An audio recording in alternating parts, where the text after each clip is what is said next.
अरे बच्चों, आज बताएंगे कक्षा 12 रसायन विज्ञान पाठ्यक्रम जैव अणु में कि प्रोटीन क्या होते हैं, अमीनो अम्ल तथा प्रोटीन की परिभाषाएं क्या होती हैं, प्रोटीन की विकृतीकरण को स्पष्ट कीजिए। हमारे भोजन में प्रोटीन का महत्व क्या है, प्रोटीन के मुख्य स्रोत, द्वितीयक संरचना क्या है, प्रोटीन के प्राथमिक द्वितीयक तृतीयक तीनों संरचनाएं क्या है, चतुर्थ संरचना क्या है, प्रोटीन क्या है, कैसे वर्गीकृत करते हैं, सभी से संबंधित कोई भी प्रोटीन का शब्द आ जाए तो उसमें आपको बस केवल एक ही आंसर लिख कर आना है। वो कौन सा आंसर है, बस उसको हम बहुत अच्छे तरीके से समझाने वाली हैं। सबसे पहले देखिए, अमीनो अम्ल क्या है। अमीनो अम्ल प्रोटीनों की संरचनात्मक इकाई है। ये कार्बोक्सिलिक अम्ल के उत्पन्न है जिनमें क्षारीय अमीनो समूह तथा अम्लीय कार्बोक्सिलिक समूह पाया जाता है।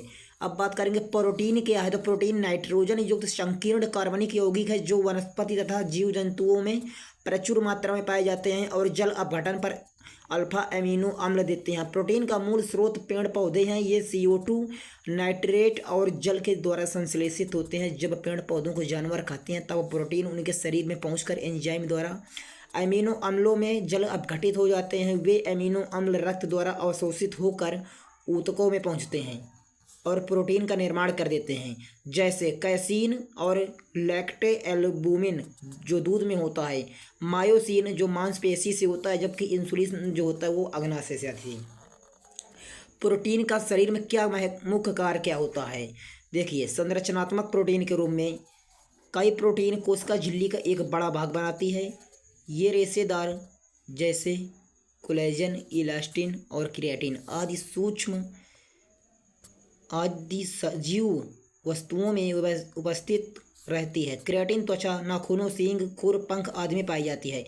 नंबर 2, एंजाइमों के रूप में प्रोटीन का महत्व। सभी एंजाइम प्रोटीन के बने होते हैं जो सजीवों के शरीर में होने वाली रासायनिक अभिक्रियाओं को उत्प्रेरित करते हैं। नंबर 3 है हार्मोन के रूप में प्रोटीन।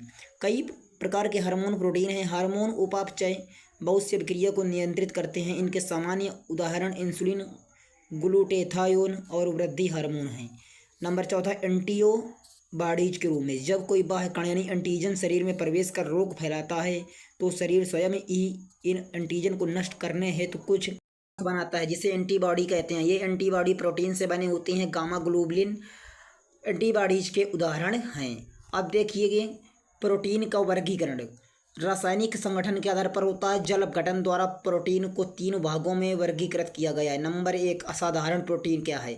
यह प्रोटीन जल अपघटन पर केवल अल्फा एमिनो अम्ल देती है जैसे एल्बुमिन, ग्लोबुलिन, ग्लूटेलिन आदि। संयुक्त प्रोटीन क्या होती है। यह प्रोटीन जल अपघटन पर एमिनो अम्लों के अतिरिक्त कार्बोहाइड्रेट, न्यूक्लिक अम्ल या फास्फोरिक अम्ल आदि में कोई एक पदार्थ देती है जिसे न्यूक्लियोप्रोटीन, ग्लाइकोप्रोटीन, फास्फोप्रोटीन, क्रोमोप्रोटीन और लिपोप्रोटीन कहते हैं।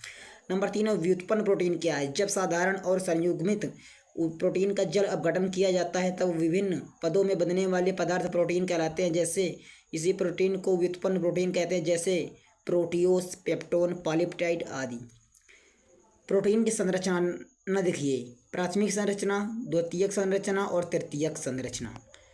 तो कुछ इस प्रकार से महत्वपूर्ण टॉपिक दिए गए हैं जो आप सभी को बहुत अच्छे तरीके से आना ही चाहिए, क्योंकि ये एक ऐसा क्वेश्चन है जो विस्तृत उत्तरीय प्रश्न में पूछा जाता है और ये 1-2 नंबर नहीं बल्कि 5 नंबर में पूछा जाएगा। प्रोटीन क्या है, प्रोटीन के बारे में, यानी कि कोई भी क्वेश्चन आ जाए आपको जितना मैंने पढ़ाया यही करके आना है। तो फ्रेंड्स, ऐसे ही धमाकेदार वीडियो के लिए जल्दी से चैनल को सब्सक्राइब करके बेल आइकन प्रेस करना बिल्कुल भी मत भूलें।